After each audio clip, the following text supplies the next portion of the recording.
Happy new year to all of you. It's 2025 now. চলে গেছিলাম সেদিন দিদির বাড়ি ছোট্ট একটা পিকনিক করব বলে। অলরেডি দেখতে পাচ্ছ দীপিকা রান্নার জোগাড় যন্ত্র করতে বসে পড়েছে, আর আমি জাস্ট ওকে কোম্পানি দিচ্ছিলাম। দেন সবকিছু গুছিয়ে আমরা রান্না বসিয়ে দিই অ্যান্ড ফাইনালি রান্না কমপ্লিট হয়ে যায়। গরম গরম চিকেন কষা, পোলাও আর স্যালাড ছিল আমাদের মেনুতে। দেন আমরা দুজনে সুন্দর করে থালা গুছিয়ে খেতে বসে পড়েছি, কারণ আমাদের সত্যি খুব খিদে পেয়ে গেছিলো। আমাদের খাওয়া কমপ্লিট হতে হতে দিদিও চলে আসে, আর তারপরে আমরা করি দিদির বার্থডে সেলিব্রেশন, যেটা অলমোস্ট 1 মাস আগে চলে গেছিলো, কিন্তু আমরা সেই সময় কিছু করতে পারিনি, তাই আজকেই করেছি।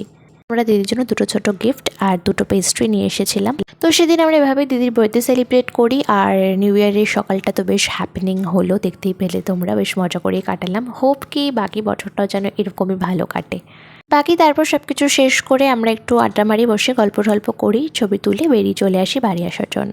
তো now we are waiting for the train. Okay bye, thanks for watching.